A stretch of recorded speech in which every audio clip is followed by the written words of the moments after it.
Welcome to Who Dares Rolls TV. I am your host, Mike B, and joining me today will be special guest Isaac. Will be joining us, won't you, Isaac?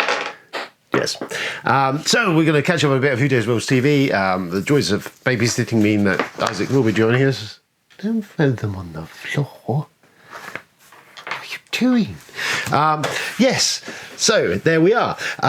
So that is crack on with some newsy stuff then.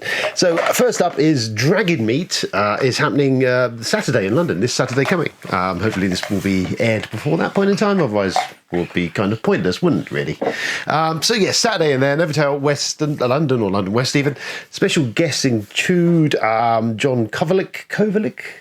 These are the artists behind lots of Steve Jackson games, especially Munchkin. If you wouldn't seen his art, it's kind of cartoony style. Some pictures will fly up here. And of course, the godfather of tabletop gaming in the UK, which is Ian Livingstone, who is responsible for all sorts of stuff. Lots of things that we like. Final Fantasy books. What, that? You don't know that, no. It's a pair of scissors. So it's started from a RPG background. The convention was originally its early days and has kind of now turned into a thriving, I say, Isaac, tabletop thing. Now, I've been for years, so this will be the first time for a few years that I've been there, which will be kind of cool, won't it? That's what I said to you. There you go. Put them back in there. So we'll be reporting back, hopefully do some filming. It'll be very exciting. Next up is Rebellion Unplugged. So Rebellion Publishing, the guys that kind of brought 2000 AD back from the brink. They were kind of in dire straits. Rebellion jumped in, owns the rights to 2000 AD, a bunch of other comics of that sort of period of time. So they've done well. They also linked obviously to Rebellion Software, who've produced some games, most notably, I mean, they did the Judge Dredd versus Just Death game, but Sniper Elite is probably the one they're most sort of known for and the most popular game. So they have agreed, or they've announced literally last couple of days, they are releasing a range of tabletop games. First up out the gate will be the Sniper Elite game, which is kind of exciting, especially if we still get to shoot Nazis in the testicles.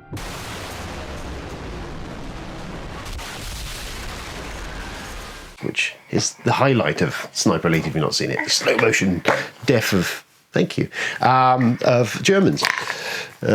Yes, look, can you read the rules for this? Okay, because I haven't had a chance yet. I haven't even really opened it. So if you could just run through that, get that nailed down, and then we'll run through, play through that later. You all right with that? Okay, good. You can unbox it actually, yeah, because these all need popping out. So if you could deal with that, that would be also really helpful. Don't play with that though, because that could be dangerous. So we shoot Nazis and stuff. Anyway, Sniper Elite, very good fun. Really enjoyed it. I played a little while ago. I haven't played for ages. You've not played it, have you? No. So what is interesting is, aside from Sniper Elite, the game, is obviously they're linked to this 2000 AD license, which means that potentially we could be seeing down the line some rather jazzy old 2000 AD games that would be cool.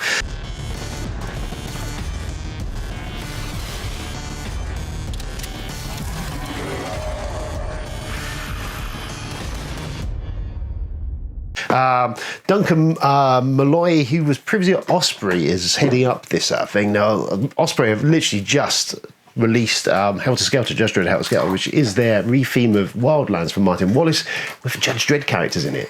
Slain, Strontium Dog, some other stuff. Very cool. Not played it yet. Interested in looking at that.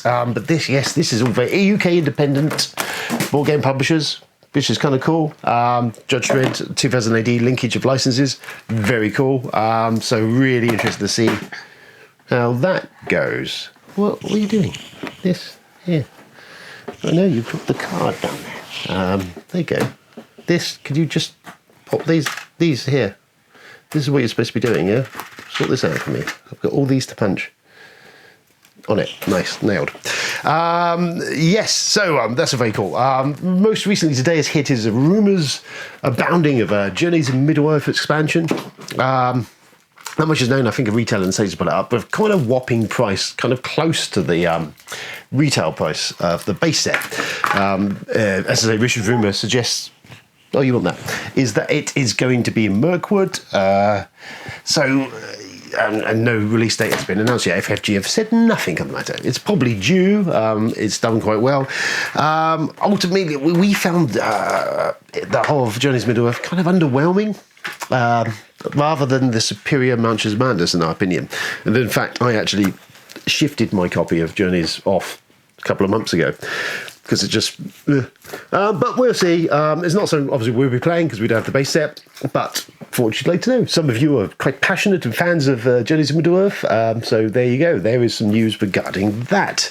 Kickstarter news, Isaac. Kickstarter news. So, this week has seen, or in fact the last couple of days, has seen the launch of Awaken Realms, The Great Wall. Not the Matt Damon movie. It's kind of a worker placement game, battle game on the wall. It's got lots of big 3D wall terrain, lots of miniatures, all sorts of good stuff like that. That I don't even know where that went. You don't need that, do you? Have the game Snagit. Snagit's very good. Yay Games produced it. This is a cracking game. You'll enjoy this. It's got animals and things. You've got to match the animals. See, there's the rules. So if you could, again, read them through, probably be helpful. That's not so helpful. So yes, big Kickstarter game, The Great Wall, worker placement. Set on the Great Wall, got some pretty cool looking components, lots of miniatures, a big wall. But what is very interesting in this is amongst all this plastic joy and miniatures and all the usual Waking Realms condiments, is that they have also launched alongside it, or the options is you can buy the $90 plastic miniature version, or for like basically half the price, I think it's about $45, you can get a meeple version of the same game. So the miniatures will replace with meeples. Other than that, basically the components and everything else is the same. That's very interesting. Very interesting. So these are probably one of the first big miniature companies to actually do this. We've had a look at it. I mean, so at the moment, the meeple version has about just over 3,000 backers of that, whereas there's way along the way to about 8,500 for the plastic version. So there is a clear difference in there. But this is kind of pretty cool. It's a shrewd move, I think, on their part. And the fact that this is the first miniatures company, first game, I think, I can think of in memory that has done this. There's been a lot of cry for over the years for it to happen. No one's really done it. There's always been, I suppose, the argument or the concern, is there going to be a market for it? Are people going to buy it? A lot of people ask for solo games, but then maybe don't back your game. A lot of people ask for stuff. It does look like, say, over 3,000 backers have come in on the wood version, so that's 3,000 backers potentially they wouldn't have had in just the plastic version. We'll take a look at it. It looks, excuse me, it looks very interesting. It looks interesting. I mean, we've been playing Nemesis quite a lot over the last week or so. I'm really actually enjoying Nemesis. It's my first Awaken Realm games we've played. We did a review the other day of it, as best as I could in my sleep-deprived state. And we are looking at... What's happened? It's okay, it's cool. We'll be looking at the comparison between Lifeform... I know, right? There is more over there. No. Okay, well, you're cool. Have you got anything to add? Yeah? I don't think that's helpful. So yes, anyway, yeah, kudos to Awaken Realms for doing that. I know, right? So as I said, we'll be at Dragonmeet this weekend, which would be kind of cool. You won't be there though, will you? You're not a Dragonmeet. I know, it's tiresome. But yes, I'll be down at Dragonmeet, and I'll be meeting some people and seeing what's going on. And then we've got some videos coming on the back of that. We'll be doing a Dragonmeet video, hopefully. Some stuff, that'd be kind of cool, wouldn't it? And some games and stuff. If you want to listen to the We're Not Wizards podcast that I guested on, launched the other day, that's out. If you're desperate to know, that's really just a load of nonsense, but that is out. Weird It Was a great podcast to follow. They do some great interviews with actually important people in the industry, aside from me. But there you go. I think that wraps us up, really. I don't think there's anything else to add at this point. It was just a nice catch-up session. We'll be playing some stuff, obviously, coming up, and hopefully we can tell you what that is when we play it. Anything you would like to add, Isaac? Oh, what's the matter? Well, you dropped the cards on the floor, yes. Would you like them? They're the cards that are important. You probably want them, won't you? So yes, yeah, I know.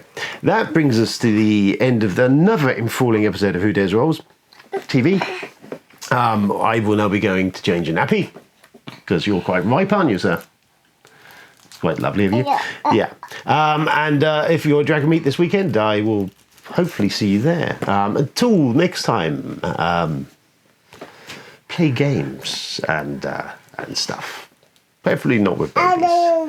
Playing with babies. You think?